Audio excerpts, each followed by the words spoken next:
Bíblia, livro do início, Gênesis capítulo 1. Gênesis 1, verso de número 26.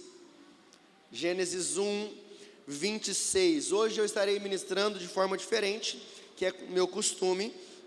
Normalmente eu ministro a palavra de forma expositiva, e hoje eu estarei pregando de forma temática. Temática, para você que não sabe, só para você aprender, é quando a gente pega um tema e a gente ministra a palavra sobre um tema específico. Então é onde se anda um pouco mais pela Bíblia, se usa mais versículos, mais a Bíblia, mas é muito importante, porque a pregação temática, preste atenção nisso, a pregação temática é um risco para muitas pessoas, porque muitas pessoas, muitos pregadores não conseguem ficar presos na Bíblia, não conseguem expor a palavra de Deus. Então o que ele faz? Ele pega um versículo e aí ele fala um pouquinho, aí ele pega outro versículo e fala mais um pouquinho, aí ele pega outro versículo e com as interpretações que ele acha correto, mas muitas das vezes não tem base, então ele prega a palavra. Então é muito importante você saber, existem algumas formas de pregação. A melhor forma de se expor a palavra de Deus é a forma expositiva, porque você tem um compromisso com a palavra de Deus. Então eu te peço sempre, traga a sua Bíblia, seja impressa, seja digital, acompanhe o que está sendo ministrado, porque hoje em dia a internet é uma ótima arma para nós anunciarmos o Evangelho, mas infelizmente a internet também deu voz aos tolos. Muitas pessoas hoje se dizem pastores, líderes, e pregam a palavra, tem pessoas muito inteligentes falando daquilo que não é a palavra de Deus, tá bom? Então hoje eu vou ministrar de forma temática, mas você vai ver que tudo está na palavra de Deus e tem uma sequência, uma ordem, uma direção, amém? Eu quero ministrar nessa noite sobre o tema como viver até que Jesus volte. Como viver até que Jesus volte. E a primeira leitura que eu quero fazer está em Gênesis capítulo 1, verso de número 26 e 27. Eu quero ler esse texto para nós orarmos. A palavra do Senhor diz assim, Gênesis 1, 26 e 27. Também disse Deus, façamos do homem a nossa imagem, conforme a nossa semelhança. Tenha ele domínio sobre os peixes do mar, sobre as aves dos céus, sobre os animais domésticos, sobre toda a terra e sobre todos os répteis que rastejam pela terra. Verso 27, criou Deus, pois, o homem, a sua imagem, a imagem de Deus o criou, homem e mulher o criou. Senhor, obrigado por essa noite, pela oportunidade de nos reunirmos para te adorar, para te servir, para ouvir a tua voz, ó Deus. E nós queremos te pedir, fala conosco em nome de Jesus. Eis aqui a tua palavra. Hoje eu vou falar sobre um assunto tão importante, tão necessário: como viver até que se cumpra a promessa da segunda vinda do Messias, do nosso Senhor e Salvador. Como é importante que todas as pessoas possam ter acesso a um texto como esse, a uma palavra como essa, a saber como viver, porque há promessa, o Senhor vai voltar, mas como que nós devemos agir, o que o Senhor espera de nós? Então que em nome de Jesus, o Senhor leve os nossos corações ao Senhor, a nossa mente, o nosso pensamento, que nós possamos ouvir e compreender a tua palavra, em nome de Jesus. Você que crê diz, amém. Então, queridos, eu quero ministrar sobre o tema, como viver até que Jesus volte. Queridos, nós somos peregrinos. Quem aqui já assistiu um filme chamado Peregrinos? Alguém já assistiu?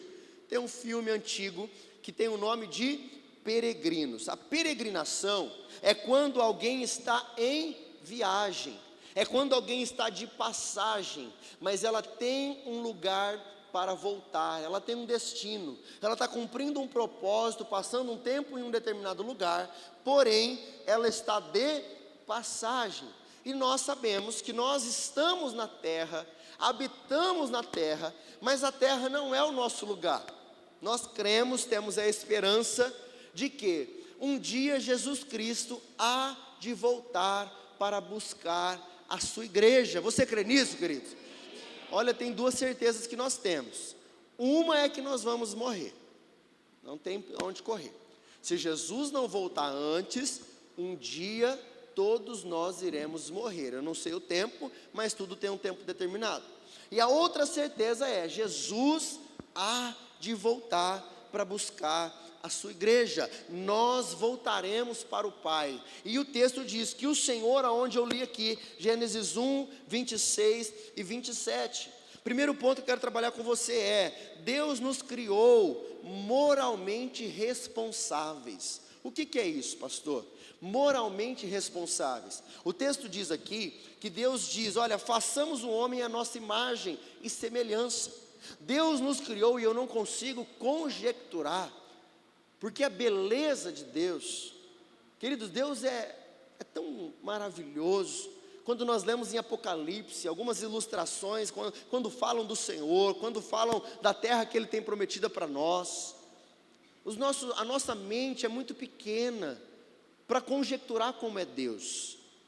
E há uma palavra que diz assim: nem olhos viram, nem ouvidos ouviram, e nem jamais penetrou no seu coração o que Deus tem preparado para nós. Qualquer filme de ficção científica que já possa ter tentado demonstrar como é o céu, como será o arrebatamento, nem olhos viram, nem ouvidos ouviram, nem jamais subiu no teu coração como será a glória eterna, como é o nosso Deus, como é Jesus Cristo. Então, aqui o texto diz: façamos o homem à nossa imagem e semelhança. Eu creio que nós somos a semelhança de Deus, mas Deus é muito mais perfeito, e Deus nos fez moralmente responsáveis. O que é moralmente responsáveis? Ele diz assim: olha, façamos o homem, e Ele cria o homem, do homem Ele cria a mulher, e Ele cria os animais, e Ele diz: olha, o homem governe sobre todos os seres viventes. Deus deu ao homem o poder de governo, e Deus nos deu a consciência, a condição, a responsabilidade de escolher o bem, o mal, de governar. A não ser, e abra aqui um parêntese, preste atenção nisso, a não ser pessoas que tenham necessidades especiais. Tem pessoas, às vezes a gente vê uma criança, às vezes a gente vê uma pessoa que ela tem uma idade, né, como criança, ela nasce com alguma deficiência, ou ela adquire alguma deficiência, e aí ela não tem mais condição de escolher algumas coisas.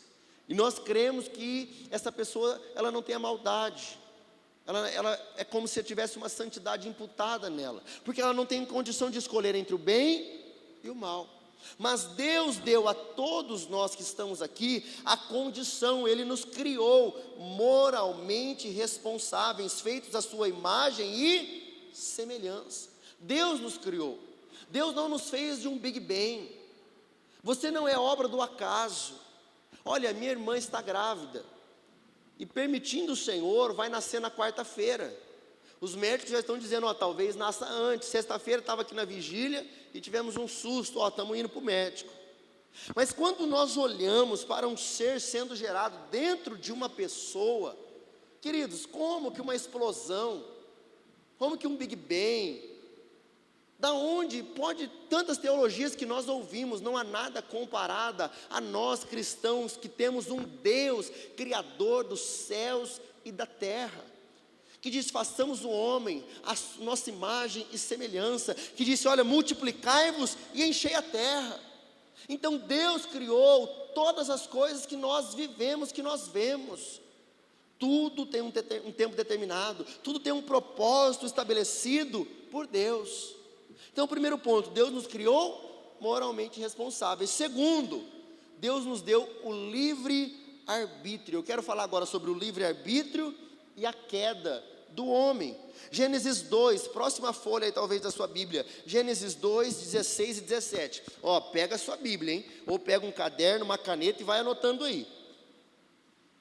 Gênesis 2, versos 16 e 17 diz assim: e o Senhor Deus lhe deu esta ordem: de toda a árvore do jardim comerás livremente, mas da árvore do conhecimento do bem e do mal não comerás, porque do dia em que dela comeres, certamente morrerás.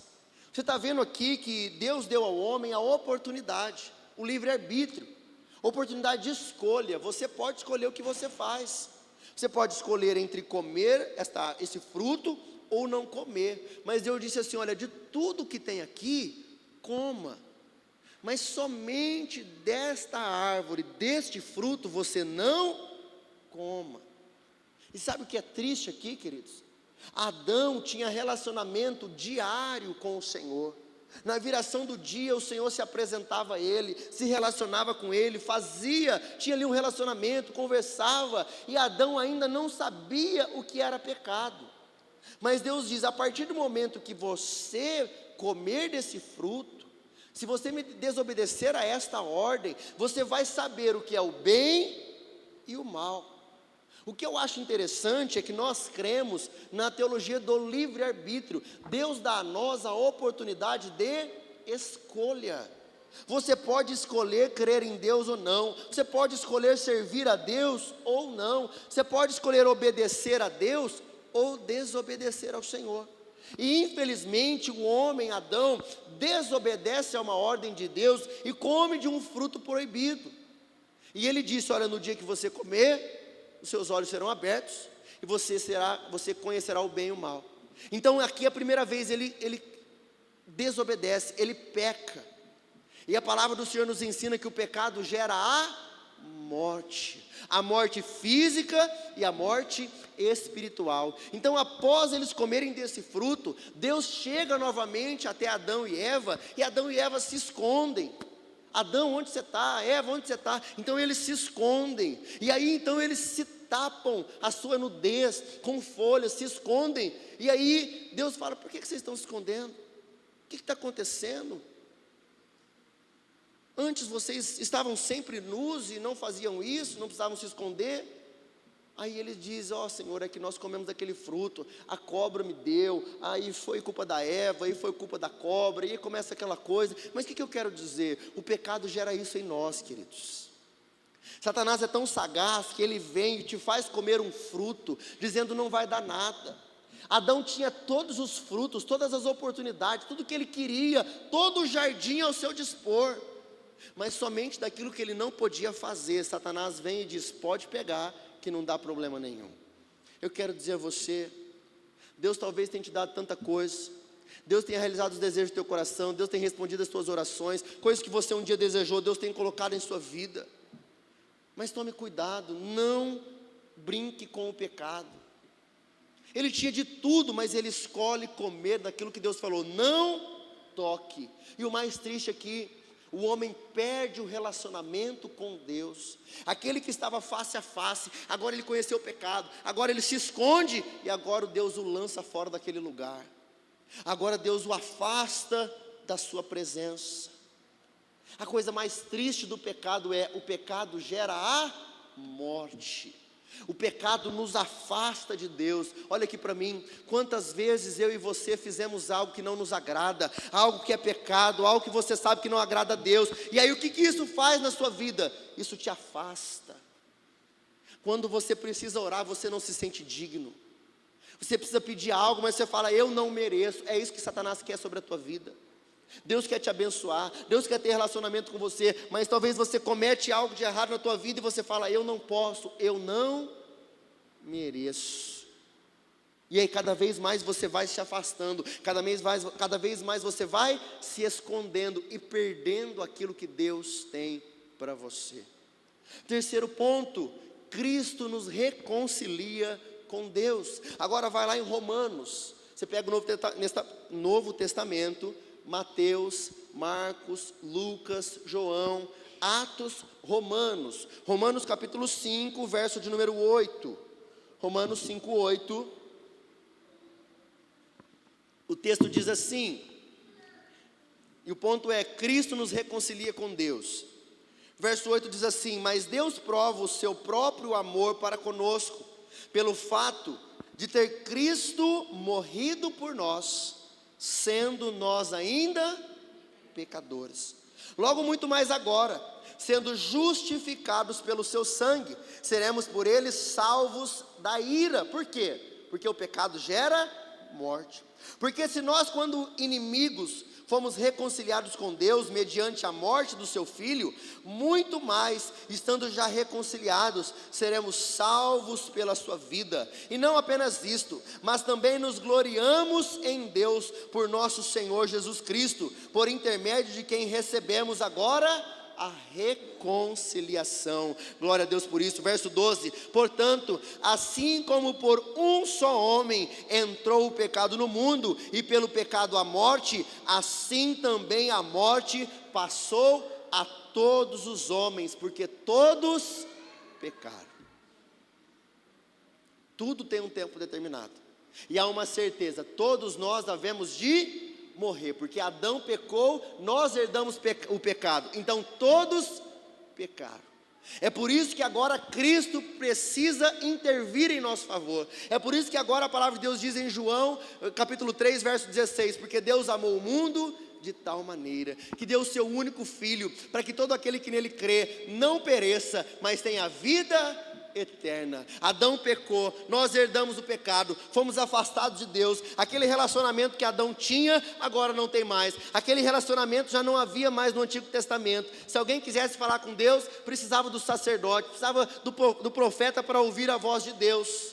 Mas agora Jesus vem para nos oferecer reconciliação. Eu e você estamos aqui hoje, podemos falar e Deus nos ouve, podemos falar e Deus nos responde, podemos adorar e o Senhor recebe, podemos ter relacionamento, e esse relacionamento foi conquistado através da morte do nosso Senhor e Salvador Jesus Cristo, onde no verso 8 diz assim: mas Deus prova o seu próprio amor para conosco, pelo fato de ter Cristo morrido por nós, sendo o Renan ainda pecador. Não é quando o Renan já deu uma melhoradinha, não é quando a Carol agora canta no louvor, não é quando a Luciana agora serve na introdução. Não, Cristo, Deus entregou o seu único Filho quando eu e você estávamos afastados, fazendo coisas que talvez eu e você temos até vergonha de que os outros saibam. Deus entregou o seu único Filho, por amor a mim, por amor a você. Assim como por um homem entrou o pecado no mundo, por um homem, por intermédio de Jesus Cristo, entrou a salvação a todos aqueles que creem. Você pode dar glória a Deus por isso, queridos? Deus prova o seu amor por mim e por você. Agora o quarto ponto: confesse Jesus Cristo como seu Senhor e Salvador. Confesse Jesus Cristo. Romanos 10, verso 9 ao 12. Pode passar os 5 capítulos. Romanos 10, versos 9 e 10 eu vou ler. Que diz assim: se com a tua boca confessares Jesus como Senhor, e em teu coração creres que Deus ressuscitou dentre os mortos, serás salvo. Porque com o coração se crê para a justiça, e com a boca se confessa a respeito da salvação. Se com a tua boca confessares e com o coração creres. Por isso que é extremamente importante você dizer assim: olha, eu entrego, Senhor, a minha vida ao Senhor. Eu reconheço aquela profissão de fé, eu reconheço, confissão de fé, eu reconheço, Senhor, o Senhor como meu único e suficiente Salvador. Talvez alguém diga assim: pastor, o que eu preciso fazer para ir para o céu? O que eu preciso fazer para herdar a vida eterna? Pastor, eu tenho que fazer esmolas. Pastor, eu tenho que fazer boas obras. Eu tenho que fazer doações. Pastor, eu tenho que vir na igreja. Qual é o ritual que eu tenho que fazer?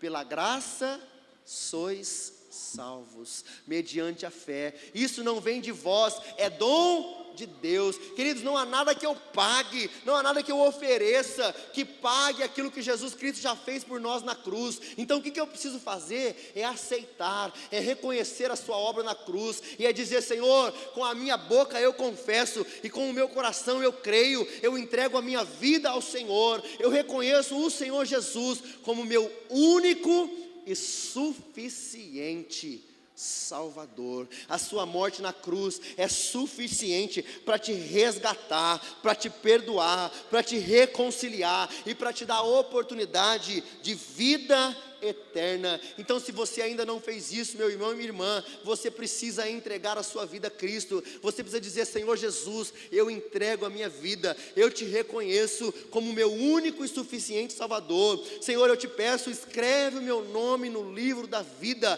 Prepara, Senhor Deus, e Jesus já preparou uma morada eterna para nós, lá no céu. Deus seja louvado por isso. Eu tenho alguns testemunhos, mas o mais impactante para mim em relação a isso, eu já contei algumas vezes, em relação ao meu avô. Viveu praticamente a vida inteira longe do Senhor, pai do meu pai, praticamente a vida inteira longe, mas nos 45 do segundo tempo, 80 e poucos anos de vida, o Senhor me dá a oportunidade de falar de Jesus para ele já vinha ouvindo, e num leito de hospital eu pude ir, ele reconhecer a Jesus. Eu me lembro uma sexta-feira, meio-dia, na quinta nós tínhamos culto, e eu vim para o culto orando e dizendo: me dá a oportunidade de falar mais uma vez. E na sexta-feira eu fui, meu pai trabalhava fora, veio, nós fomos, e eu me lembro que nós íamos subir, eu fui com a Bíblia, e um primo meu ia subir, chegou antes, falou assim: você vai falar de Jesus para ele? Eu falei: posso? Ele falou: vai no meu lugar. Subimos eu e meu pai, e eu cheguei lá e conversei com ele, e ele me reconheceu, e eu fiz passei para ele essa confissão de fé. Ele já cria em Deus, já pedia para vir para a igreja às vezes comigo. Eu falei: o senhor reconhece Jesus como seu único e suficiente Salvador? Ele falou: reconheço. Você entrega a sua vida a Cristo? Eu entrego. Então repita essas palavras comigo, ore comigo. E eu pude orar por ele, e nós fomos embora. E às 5 e pouco da tarde, meus primos foram novamente, e ele já não conversava mais, ele já não falava, ele já não reagia, ele apenas ouvia. E eu me lembro dos meus primos dizendo: nós falamos algo, e só desceu as lágrimas, mas ele estava parado. E em poucas horas o Senhor o recolheu. A palavra de Deus diz lá em Lucas 23, que haviam dois homens ao lado de Jesus, e Jesus no meio. E um deles, nos últimos momentos, reconhece a Jesus como Senhor e Salvador da sua vida, e Jesus vira e diz assim: ainda hoje você estará comigo no paraíso. Isso é graça, isso é favor imerecido. A pessoa faz o que faz a vida inteira, e nos últimos momentos de vida, ela entrega a sua vida a Cristo, e Jesus diz: ainda hoje você estará comigo no paraíso. Diminui o ar para mim, por favor, querido, está frio aqui no meio. Ainda hoje, amados, por favor, diminui o ar para mim. Peço que o fundo aí me ajude, tá, queridos? Ainda hoje estarás comigo no paraíso. Entregue a sua vida ao Senhor. Eu quero compartilhar com você, quinto ponto, a necessidade de um novo nascimento. Marcos 16, pegue comigo, por favor. Marcos 16, verso 15 e 16 diz assim: e disse-lhes: ide por todo o mundo e pregai o evangelho a toda criatura. Quem crer e for batizado será salvo, quem não crer será condenado. Olha o que o texto nos ensina: ide e anunciai o evangelho, as boas novas. Jesus morreu, Jesus ressuscitou, Jesus vivo está. Então nós vamos sair e falar disso para as pessoas. Você crê em Jesus? Você entregou a sua vida a Jesus? Você sabia que o inferno existe? O inferno é o final de uma vida sem Deus, queridos, e o céu é o final de uma vida em sua presença. Então nós vamos ir e falar. Mas o verso 16 diz assim: quem crer e for batizado será salvo, quem porém não crer será condenado. O que é o batismo? Aqui está falando do batismo nas águas. Quando nos batizamos, reconhecemos que morremos para o velho homem, que aquele pecado que eu herdei de Adão, e que me escraviza, e que me faz fazer coisas que eu não quero fazer, assim como o apóstolo Paulo diz: o bem que eu quero fazer eu não faço, mas o mal que eu não quero, esse eu faço.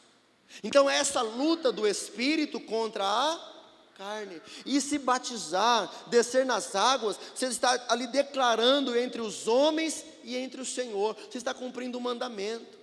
Senhor Jesus, eu não quero mais viver esta vida que eu vivia, agora eu quero viver uma nova vida em Cristo. 2 Coríntios 5,17, assim que se alguém está em Cristo, é uma nova criatura, as coisas velhas são passadas, e eis que tudo se fez novo. Meu irmão e irmã, nós encontramos a Cristo há quantos anos? Talvez você encontrou, talvez você está conhecendo a Cristo agora, mas eu quero dizer a você, a melhor coisa, a melhor decisão que você pode fazer na sua vida, é reconhecer a Ele como Senhor e Salvador, é morrer para o velho homem, escolher viver em novidade de vida, escolher viver com o Senhor para sempre, porque em nome de Jesus, um dia nós viveremos a eternidade com o nosso Senhor. Pastor, mas por que eu preciso me batizar? É o batismo que nos salva? Não, o batismo não salva, queridos, mas o salvo se batiza. Batismo não salva ninguém, mas o salvo, quem crer e for batizado, será salvo. Você quer ir para o céu? Você quer ir para o inferno? Eu achei que alguém ia dizer amém. Todo mundo quer ir para o céu, mas nós precisamos, para ir para o céu, viver uma vida com o Senhor aqui na terra. Então, se nós queremos ir para o céu, nós também devemos obedecer aos seus mandamentos, devemos confessar a Ele como Senhor e Salvador da nossa vida, devemos morrer para as práticas que nós herdamos. Não há ninguém aqui perfeito, queridos, não há ninguém aqui melhor que o outro. Todos nós precisamos da misericórdia do Senhor sobre a nossa vida. Todos pecaram, o pastor Renan também pecou, mas Jesus morreu por ele. Jesus dá a oportunidade de nova vida. Jesus morreu pelo Neto, Jesus morreu pelo Marcos, Jesus morreu pelo Bruno. O bem que eu quero fazer é tão difícil, mas o mal que eu não quero é tão fácil. Por isso que eu entrego a minha vida a Cristo e digo: Senhor, eu quero nascer de novo. E por que nós descemos as águas? Porque desce o velho homem e nasce um novo homem, uma nova mulher em Cristo Jesus, amém? Você está cumprindo o mandamento. Agora aqui tem uma situação interessante, preste atenção nisso. Algumas pessoas se batizam e ainda continuam enfrentando algumas dificuldades. Parece que tem um pastor, um teólogo que diz assim: olha, eu achei que o velho homem tinha morrido nas águas do batismo, mas o danado sabia nadar, ele está de braçada atrás de mim até hoje. Essa é uma realidade da nossa vida. Nós nos batizamos, mas o velho homem constantemente tenta te puxar e te trazer de volta as velhas práticas, as velhas atitudes, os velhos pensamentos, aquilo que já não convém mais a você. Então agora há uma necessidade de um segundo batismo, preste atenção nisso. Não é o batismo nas águas. O batismo nas águas acontece uma vez, mas agora busque o batismo no Espírito Santo, amém? Atos capítulo de número 6, Atos capítulo de número 2, verso de número 38 busque o batismo no Espírito Santo. O verso de 38 diz assim: respondeu-lhes Pedro: arrependei-vos e cada um de vós seja batizado em nome de Jesus Cristo, para a remissão dos vossos pecados, e recebereis o dom do Espírito Santo. E recebereis o dom do Espírito Santo. O que nós temos que fazer? Nos arrepender de quem éramos, descer as águas do batismo, confessar a nossa fé, confessar que devemos viver uma nova vida em Cristo, e aí agora então, buscar o dom do Espírito Santo, buscar ser batizado, selado com o Espírito Santo na sua vida. Queridos, o Espírito Santo é a terceira pessoa da Trindade, é um Deus que habita dentro de você, Deus Pai, Deus Filho, Deus Espírito Santo. A palavra de Deus diz em Efésios 5,18: não vos embriagueis com o vinho, no qual produz a contenda. Já viu alguém embriagado? O que acontece com essa pessoa? Alguns ficam mais corajosos, já viu alguns? Peito estufa, fala tudo que está na boca, tudo que está na mente. Alguns têm a reação contrária. Uns ficam corajosos, outros ficam moles, amorosos. Eu te amo, me abraça. Conhece alguém assim? Me abraça. Só que sabe o que acontece com essa pessoa? Ela perde o controle da sua vida. Ela já não tem mais domínio sobre si. Então Efésios 5,18 diz assim: não vos embriagueis com vinho, com álcool. Ele produz contenda, mas enchei-vos do Espírito. O que ele está querendo dizer? Ao invés de você ser guiado por uma bebida, por um álcool, pelas suas vontades, seja cheio do Espírito Santo, seja guiado pela presença e pelo poder de Deus sobre a sua vida. Há uma promessa para nós. Jesus disse: quando eu for para o Pai, eu não te deixarei órfão, mas eu enviarei sobre vocês o Espírito Santo. Eu quero dizer a você, você não é órfão. Há um Deus que deseja habitar dentro de você. Deus habita em nós. Ele é quem nos direciona. Você já foi fazer alguma coisa e parece que uma voz te dizia assim: ó, não faça isso. Sabe, vem aquele, você sabe que isso não convém. Às vezes você não tem força para algo, mas o Espírito Santo te fortalece, te capacita, te abençoa. É o Espírito Santo de Deus querendo encher você, direcionar você, abençoar você. Mas eu quero dizer algo: receber o Espírito Santo é necessário de uma busca contínua. Não se recebe o Espírito Santo sem oração, sem busca, sem leitura da palavra, sem jejum. Quando Jesus vai para o Pai, Ele dá um conselho aos discípulos. Ele diz assim: olha, ficai em Jerusalém, até que do alto sejais revestidos de...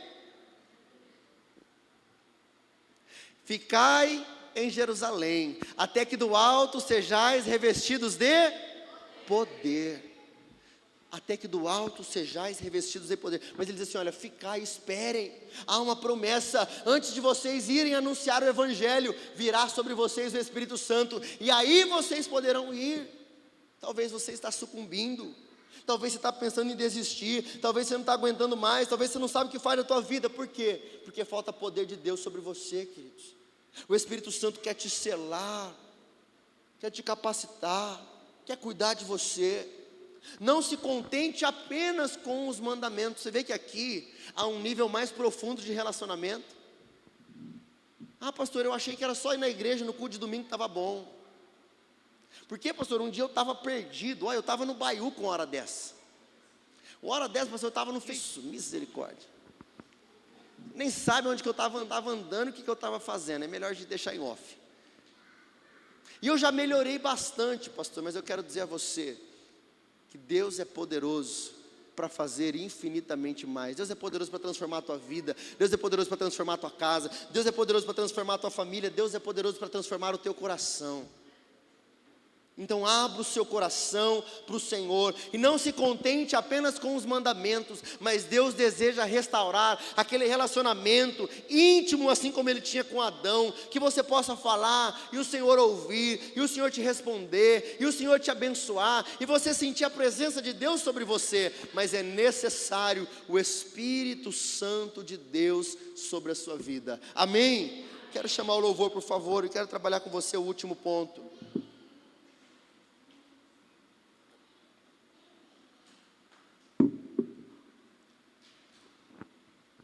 Mateus 25, 31.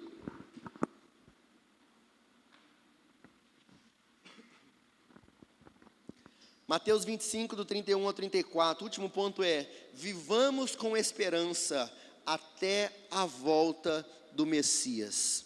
Vivamos com esperança até a volta do Messias. Verso 31 diz assim: quando vier o Filho do Homem na sua majestade, e todos os anjos com ele, então se assentará no trono da sua glória, e todas as nações serão reunidas em sua presença, e ele separará uns dos outros, como o pastor separa dos cabritos as ovelhas, e porá as ovelhas à sua direita, mas os cabritos à esquerda. Então dirá o rei aos que estiverem à sua direita: vinde, benditos de meu Pai, entrai na posse do reino que vos está preparado desde a fundação do mundo. Para mim, um dos melhores, maiores, mais lindos versículos da Bíblia. é o dia mais esperado de todo homem e toda mulher cristã. Vinde, benditos de meu Pai. Você já foi chamado de maldito por alguém? Não aceite essa palavra. Deus nos chama de benditos. Ele diz: vinde, benditos de meu Pai, entrai na posse do reino que vos está preparado desde a fundação do mundo. O Senhor nos espera para uma reconciliação. O Senhor nos espera para um relacionamento de volta. Fique de pé, você que pode.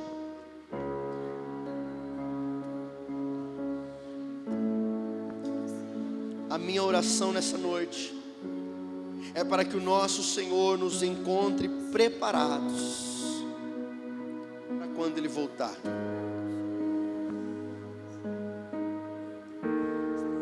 Queridos, os dias estão estranhos.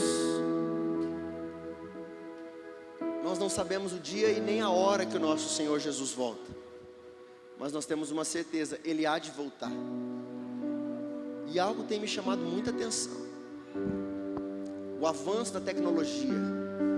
Agora uma inteligência artificial, robôs. O Evangelho já está sendo anunciado no mundo inteiro. A internet está chegando nos lugares mais distantes da terra. Tudo está sendo preparado, assim como a palavra do Senhor nos diz. Tudo está sendo preparado. O mundo não tende a melhorar, o mundo tende a piorar.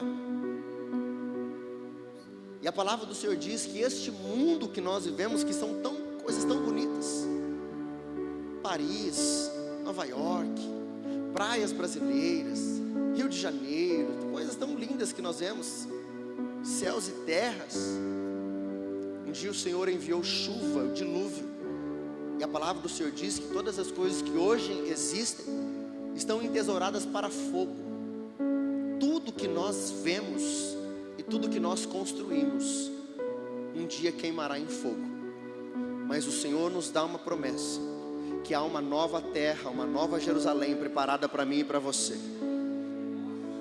Então tudo isso que foi feito, tudo isso que nós construímos, nem olhos ouviram, nem olhos viram, nem ouvidos ouviram, e nem jamais penetrou no coração do homem o que há preparado para nós lá no céu. A palavra de Deus diz que as ruas são de ouro e de cristais. E um dia, quando eu fazia o seminário, um pastor disse assim: qual é o objeto mais valioso que você considera? E algumas pessoas disseram que é o ouro. E aí ele disse: como Deus poderia ilustrar para nós que aquilo que você pisa é o que nós temos aqui de mais valioso. Lá no céu ele diz: as ruas serão de ouro e de cristais. Aquilo que para nós aqui é o de mais valioso, lá no céu ele está dizendo: você vai pisar em cima. Então eu não sei se lá as ruas serão exatamente de ouro. Eu sei que lá terá coisas que os meus olhos não conseguem imaginar, os meus ouvidos, a minha mente. Eu sou pequeno demais para imaginar o que Deus tem preparado.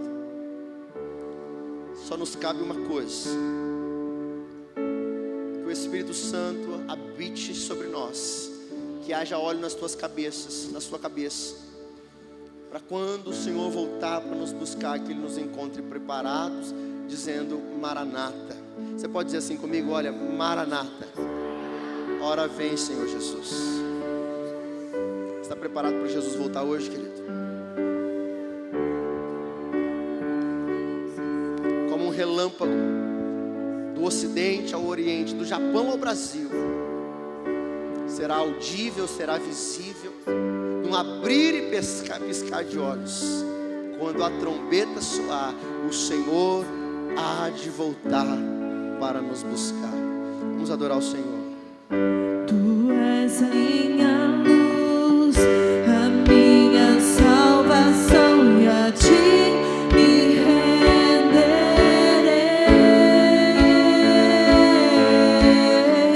Se ao teu lado estou, segura em tuas mãos, eu nada temerei.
diante desta palavra ministrada, nós podemos entender o plano de Deus para cada um de nós, desde a criação até o momento em que nós somos selados com o Espírito Santo e esperamos a promessa da sua volta, do seu retorno, da sua segunda vinda. Mas talvez agora você está conhecendo Deus, você já percebe, pastor, eu reconheço que Deus, que as coisas são maiores do que eu posso imaginar. Eu creio que Deus existe, e eu quero entregar a minha vida a Ele, eu quero que Ele governe a minha vida. Eu não quero ser mais essa mesma pessoa, ter as mesmas práticas, mas eu quero deixar que Jesus governe, que o Espírito Santo governe a minha vida, as minhas direções, as minhas decisões. Eu quero ser uma nova criatura em Cristo. Eu sei que a maioria dos irmãos já são de casa, mas eu preciso fazer essa pergunta a alguém que ainda não entregou a sua vida a Cristo, e nessa noite tem o desejo de entregar a sua vida a Cristo e pedir: Senhor, escreve meu nome no livro da vida. Se alguém, eu quero convidar você a sair do seu lugar, vem aqui na frente, eu queria orar por você.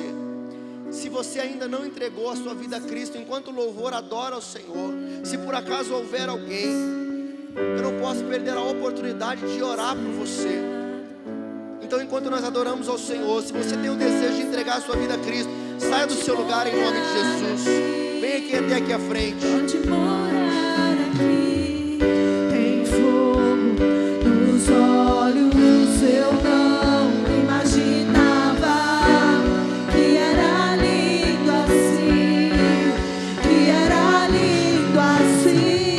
Meu noivo esperado, eu abro a minha casa. Pode morar aqui, pode morar aqui. Aleluia, glória a Deus. Espero que todos já então tenham feito, que assim seja, em nome de Jesus. Queridos, eu espero que você tenha compreendido essa palavra, que nós possamos guardá-la em nosso coração e esperarmos com alegria a volta do nosso Senhor. Pastor, mas eu não queria, a vida é tão boa. Nem olhos viram, nem ouvidos ouviram, nem jamais passou pelo teu coração o que Deus tem preparado para nós. Vai ser muito maior. Lá não haverá choro, não haverá dor, lá não haverá tristeza. Estaremos face a face com o nosso Senhor. Nós iremos agora participar da ceia do Senhor. Eu quero chamar o pastor Paulo e a pastora Jane, por favor. A palavra do Senhor diz assim, em 1 Coríntios, capítulo de número 11, verso de número 23. Porque eu recebi do Senhor o que também vos entreguei, que o Senhor Jesus, na noite em que foi traído, tomou o pão, e tendo dado graças, o partiu e disse: isto é o meu corpo que é dado por vós, fazei isto em memória de mim. Por semelhante modo, depois de haver ceado, tomou também o cálice, dizendo: este cálice é a nova aliança no meu sangue, fazei isto todas as vezes que o beberdes em memória de mim. Porque todas as vezes que comerdes este pão e beberdes o cálice, anunciais a morte do Senhor até que Ele venha. Por isso, aquele que comer o pão ou beber o cálice do Senhor indignamente, será réu do corpo e do sangue do Senhor. Examine-se, pois, um homem a si mesmo, e assim, coma do pão e beba do cálice. Pois quem come e bebe sem discernir o corpo, come e bebe juízo para si. Eis a razão porque há entre vós muitos fracos e doentes, e não poucos os que dormem. Eu quero ler o verso 31 que diz assim: porque se nos julgássemos a nós mesmos, não seríamos julgados. Esta é uma palavra do Senhor para nós.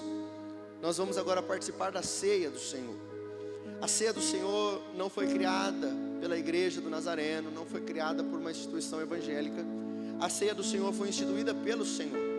E no verso 23 diz: porque eu recebi do Senhor, o apóstolo Paulo dizendo, que eu também estou ensinando. Eis aqui o pão que simboliza o corpo de Cristo entregue na cruz por nós. O sangue, o simbolizando o suco de uva, simbolizando o sangue de Jesus que foi derramado na cruz em favor dos nossos pecados, para a remissão dos nossos pecados. Pastor, isto aqui então, o pão é o corpo de Jesus? Não, nós fazemos isto em memória do Senhor. Então o pão simboliza o corpo e o suco de uva simboliza o sangue de Cristo que foi derramado na cruz. Agora, eu peço a você que estenda as suas mãos para cá e nós vamos agora consagrar ao Senhor estes alimentos. Senhor, nós te agradecemos por esta oportunidade de mais uma vez nós cearmos na tua presença. Consagramos ao Senhor este alimento, o suco simbolizando o teu sangue e o pão simbolizando o teu corpo.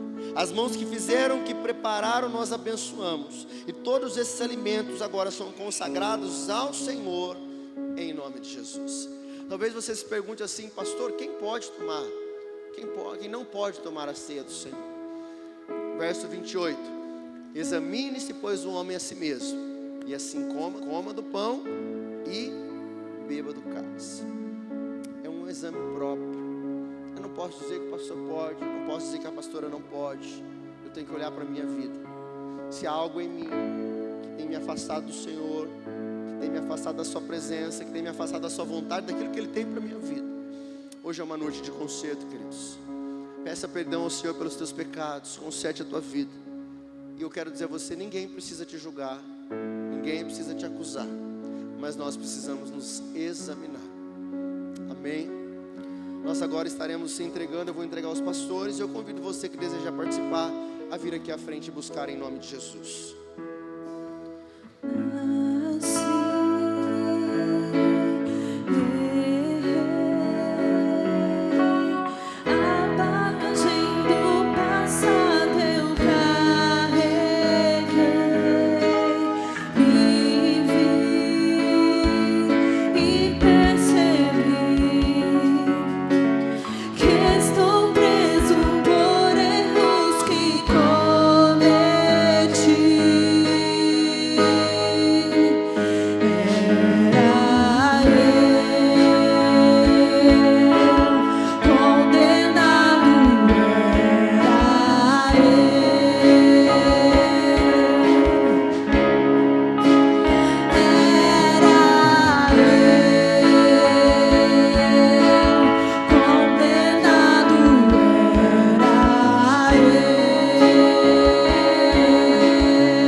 Glória a Deus. Todos que desejam receberam. A palavra do Senhor diz assim, 1 Coríntios 11, verso 23. Porque eu recebi do Senhor o que também vos entreguei. Que o Senhor Jesus, na noite em que Ele foi traído, Ele pega o pão e, tendo dado graças ao Senhor, convido você a pegar agora o seu alimento, o seu pão, levantar aos céus e dar graças ao Senhor pela oportunidade de estarmos em sua presença, pela oportunidade da reconciliação, pelas suas misericórdias sobre nós, pela sua bondade sobre nós. Diga a palavra de adoração ao Senhor em nome de Jesus, queridos. Senhor, obrigado, Senhor. Obrigado pelo teu amor, obrigado pela tua bondade, obrigado, Senhor, pela tua misericórdia, obrigado, Senhor, por o Senhor nos sustentar de pé, em nome de Jesus. A palavra do Senhor diz: e tendo dado graças, ele parte o pão e diz: este é o meu corpo que é partido por vós, fazei isto em memória de mim. Este pão simboliza o corpo de Cristo, que foi partido em nosso favor. Você pode pegar o seu pão, comamos todos em nome de Jesus.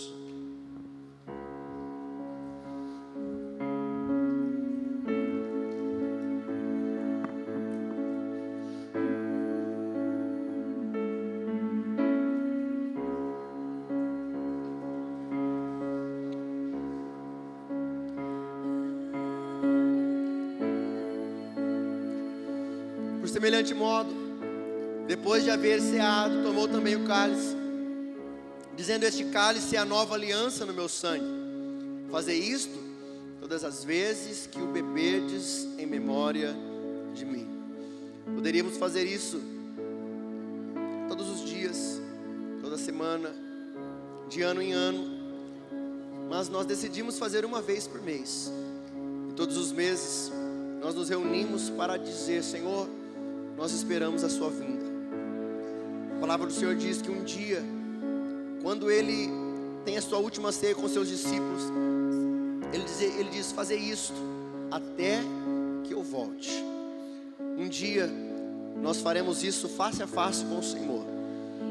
E eu quero te dar uma melhor notícia: não sei eu que estarei ministrando a ceia, é o próprio Jesus. Amém, queridos? Milhares, milhões e milhões, quem sabe bilhões de pessoas diante do Senhor. Durante toda a eternidade nós faremos isso diante dele. Senhor, pela fé, nós mais uma vez ceamos segundo a tua misericórdia. Te damos graças, te pedimos perdão pelas nossas falhas. Obrigado, Senhor Deus, pelo teu amor, pela tua bondade, pela tua misericórdia.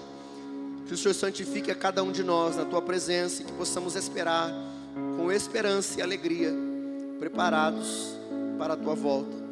Em nome de Jesus, tomamos todos.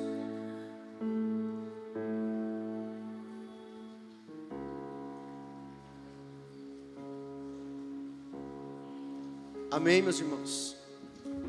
A palavra do Senhor diz em Mateus 26, que após eles cearem, eles cantaram, adoraram ao Senhor. Vamos juntos cantar ao Senhor.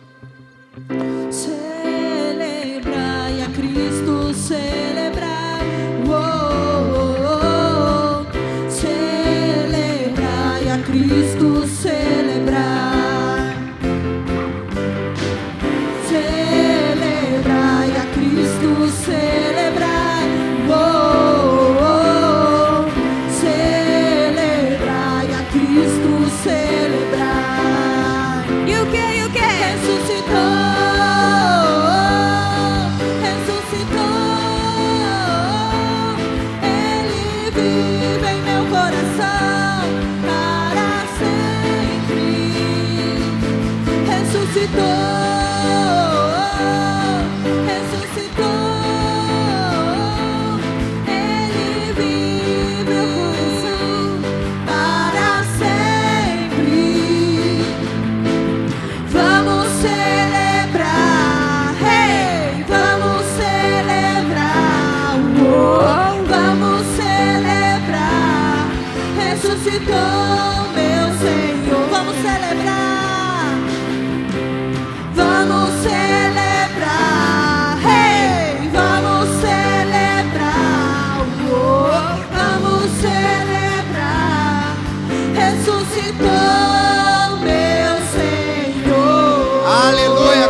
Obrigado, Senhor, por mais essa noite na tua presença, pela tua palavra, pelas tuas direções, pelo teu cuidado.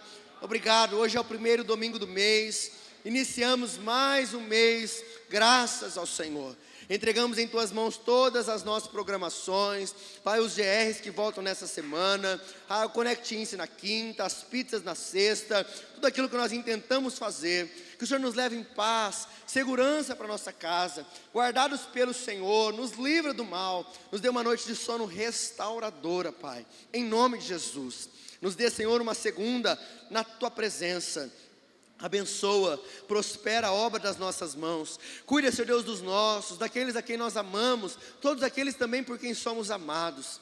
Pai, se alguma célula cancerígena querendo se alojar, extirpa todo o mal, em nome de Jesus. Que possamos viver uma semana abençoada na Tua presença, e que o grande amor de Deus e Pai, a graça maravilhosa de Jesus Cristo Filho, que a comunhão e a consolação do Espírito Santo seja hoje e sempre sobre a sua vida, sobre a sua casa, sobre a sua família. Você que crê nisso diz: amém. Vai na paz do Senhor, que o Senhor vos abençoe em nome de Jesus. Não esquece de encomendar sua camisa do retiro.